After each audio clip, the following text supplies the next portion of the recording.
আজকে আন্দামানে দ্বিতীয় দিন। সকালের জলখাবার আমরা খাইনি, কারণ কারোরই তেমন খিদে ছিল না পেটে। তবে হ্যাঁ, চাটা খেয়েছি, ওটা ছাড়া যায় না। সাইট সিইং এ বেরিয়ে পড়লাম। প্রথমেই গেলাম সেলিউলার জেলে। এখানে যতই ফুরফুরে মেজাজে ঢোকো না কেন, তার 100 গুণ বেশি মন খারাপ নিয়েই বেরোবে। প্রতি মুহূর্তে যেন গায়ে কাঁটা দেবে, ভেবে যে স্বাধীনতা সংগ্রামীরা স্বাধীনতার জন্য কি না কি করেছেন, কত অত্যাচার, কত কষ্ট সহ্য করেছেন। এই জায়গাটি ব্যবহার করা হতো একেবারে 3 জনকে একসাথে ফাঁসি দেওয়ার জন্য। ফাঁসির পর স্বাধীনতা সংগ্রামীদের মৃতদেহগুলিকে এই সিঁড়ি দিয়ে ওপরে নিয়ে আসা হতো। ফাঁসির ঠিক আগেই এখানে তাদের চান করানো হতো, আর বাকি যা যা শেষ ক্রিয়া থাকতো সেটা সম্পন্ন এখানেই হতো। বন্দীদের বিভিন্ন ধরনের কাজ দেওয়া হতো, যেমন নারকলের তেল বার করা, সর্ষের তেল বার করা, দড়ি বানানো। এই কাজগুলো যতটা সহজ মনে হচ্ছে ততটা সহজ তাদের জন্য ছিল না, কারণ পোর্ট ব্লেয়ারের ওই গরমে তাদের কোনো বিশ্রাম নেওয়ার সুযোগ দেওয়া হতো না, জল খেতে দেওয়া হতো না, এমনকি বাথরুম যাওয়ারও নির্দিষ্ট সময় থাকতো। আগে বা পরে যাওয়ার কোনো অনুমতি ছিল না। কাজগুলো কতটা অমানবিক ছিল তার একটা উদাহরণ দিচ্ছি। যেই পদ্ধতিতে তেল বার করা হতো সেটা আসলে গরু বা মোষের দ্বারাই সম্ভব ছিল। সেইখানে বন্দীদের 30 পাউন্ড তেল বার করার আদেশ দেওয়া হতো, সেটাও একদিনে, যেটা গরু বা মোষের পক্ষেও সম্ভব নয়। হাতে পায়ে লোহার মোটা শিকল থাকায় সেটা কাজ করাকালীন ঘষে ঘষে হাত পা কেটে যেত তাদের। তেল বার করার পর সেটা মাপা হতো, আর একটা বিন্দুও যদি কম হতো তাদের হাত পা বেঁধে খোলা জায়গায় ওই রোদের মধ্যে বেতের বাড়ি মারা হতো, আর দিনের পর দিন সেই কাটা ঘা নিয়ে রোদের মধ্যে ফেলে রাখা হতো তাদের। না দেওয়া হতো জল, না দেওয়া হতো খাবার। সেলিউলার জেলের আর এক নাম কালাপানি। সেলিউলার জেলের গঠনটি অক্টোপাসের মতো। ওয়াচ টাওয়ার ছিল মাঝখানে, যেখান থেকে নিরাপত্তা রক্ষীরা 7টি শাখার ওপর নজরদারি করত। এই জেলে যাদের রাখা হয়েছিল সবারই নাম এখানে লেখা আছে, তোমরা ভিডিওটাকে পজ করে দেখে নিতে পারো। আমাদের গাইড বললেন যে এখানে সবচেয়ে বেশি স্বাধীনতা সংগ্রামীরা ছিলেন বাঙালি, তারপর পাঞ্জাবি, আর তারপর মারাঠি। এই দিকটা একটু ঘুরে আমরা চললাম সেলগুলো দেখতে। আরো প্রচুর নাম আছে, আমি সেলগুলো তোমাদের দেখানোর পর বাকি ভিডিওটা ওখানে দিয়ে দেব।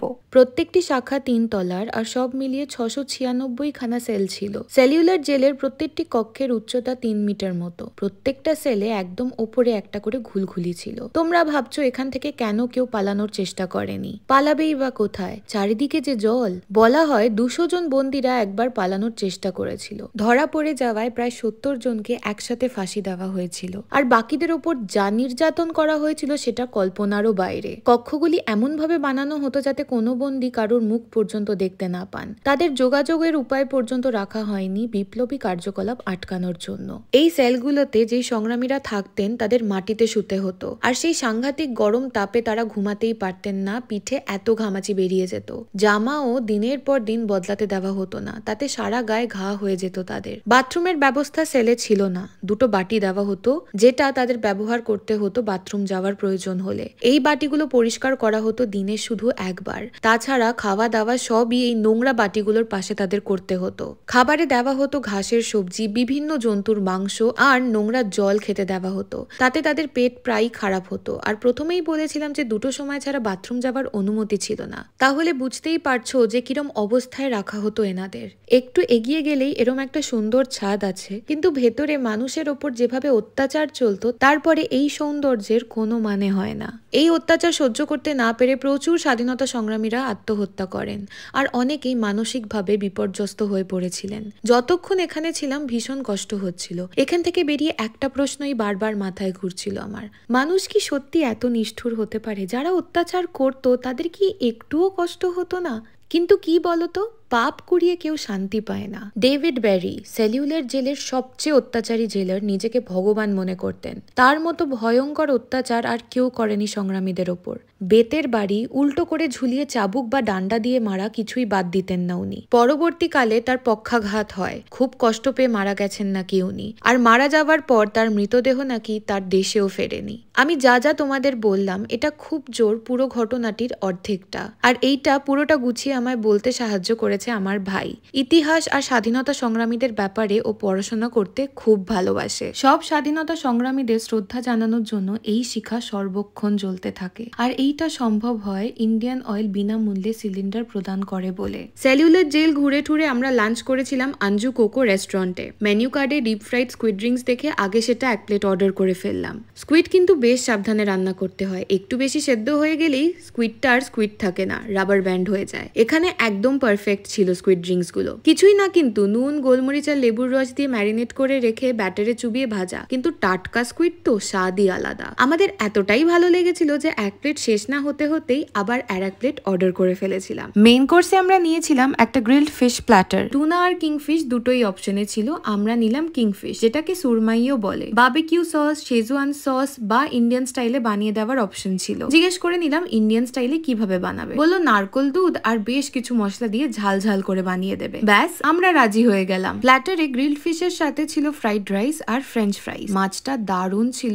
তেমন সুস্বাদু ছিল মশলাটা। একটু সাউথ ইন্ডিয়ান স্টাইলে বানানো, তাই আমার তো ভালোই লেগেছে। মা নিয়েছিল ফিশ কাবাব প্ল্যাটার, যেটায় ছিল 3 রকম কাবাব, ফিশ টিক্কা কাবাব, মালাই টিক্কা কাবাব আর ফিশ হরিয়ালি কাবাব। সবকটাই বেশ ভালো খেতে ছিল। সাথে ডাল মাখনি আর বাটার নানও ছিল। ডাল মাখনিটা অপূর্ব বানিয়েছিল। মাছের কাবাব বাদ দাও, এক বালতি ডাল মাখনি দাও আমাকে। আমি আর বাবা নিয়েছিলাম ফিশ বিরিয়ানি, এটাতেও সুরমাই ছিল। ব্যাপারটা খুব একটা ঝরঝরে না, একটু মাখা মাখা। আলু খুঁজো না, এই বিরিয়ানিতে কোনো আলু নেই। এটা খাওয়ার সময় বিরিয়ানি ভেবে খেলে কষ্ট পাবে, আর পেট ভরলেও মন ভরবে না। পোলাও ভেবে খেলে মন্দ লাগবে না। সত্যি বলতে গেলে আরো একটু ভালো খেতে হতে পারতো। নুন চিনির আন্দাজটাও কম হয়ে গেছিল। বাড়িতে আমরা যে মাছের পোলাও বানাই সেটা অনেক বেশি সুস্বাদু খেতে হয়। আঞ্জু কোকো রেস্টুরেন্টে খাবারটা খুবই ভালো, তবে দাম অনুযায়ী পরিমাণটা একটু কম। এখানে যাওয়ার হলে নিজের জলের বোতল নিয়ে যাওয়া ভালো, কারণ এদের সব প্যাকেজ ড্রিঙ্কিং ওয়াটার আর সেটার দাম অনেকটাই বেশি। খাওয়া দাওয়া করে আমরা চললাম মাউন্ট হ্যারিয়েট ন্যাশনাল পার্কের দিকে। এখানে যাওয়ার 3টে পথ আছে। গাড়ি করে গেলে 55 কিলোমিটার, ফেরি করে গেলে 15 কিলোমিটার, ট্রেক করেও যাওয়া যায়। আমরা গেছিলাম ফেরি করে। চেট্টাম জেট্টি থেকে ফেরিতে উঠলাম আমরা।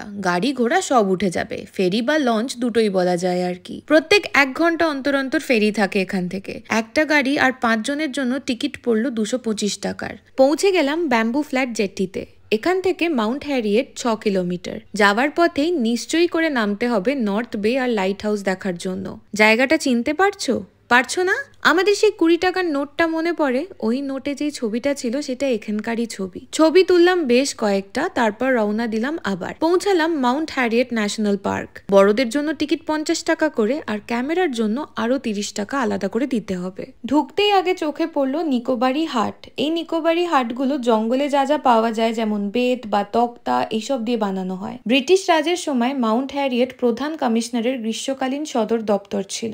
এই জায়গাটি দ্বীপ এবং সমুদ্রের আকর্ষণীয় দৃশ্যের জন্য আদর্শ।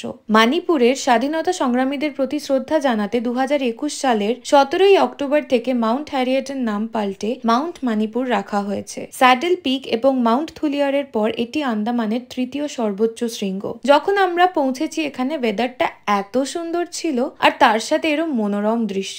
অনেকক্ষণ বসেছিলাম আমরা এখানে। তেমন দেখার কিছু নেই, কিন্তু ভিউ অসাধারণ। এখান থেকে বেরিয়ে আমরা পৌঁছালাম পোর্ট ব্লেয়ারে মারিন মিউজিয়াম সামুদ্রিকাতে। এই মিউজিয়ামে আন্দামান ও নিকোবর দ্বীপপুঞ্জে পাওয়া যায় এমন ঝিনুক, শামুক আর বিভিন্ন রকমের কোরালের ভালো সংগ্রহ রয়েছে। এটি ভারতীয় নৌবাহিনী দ্বারা পরিচালনা করা হয়। এই জাদুঘরটি সামুদ্রিক পরিবেশ জীবন সম্পর্কে ট্যুরিস্টদের মধ্যে সচেতনতা তৈরি করার উদ্দেশ্যে বানানো হয়েছিল।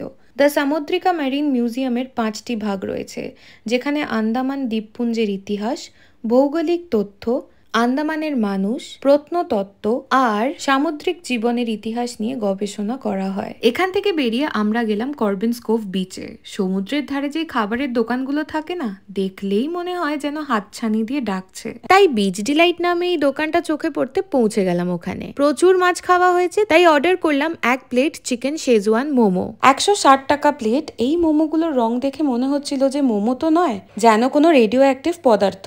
সে যাই হোক, খেলাম, খুব একটা ভালো লাগেনি। বিচে গেছি, ডাব তো খেতেই হবে। একটা ডাবের দাম 40 টাকা নিয়েছিল।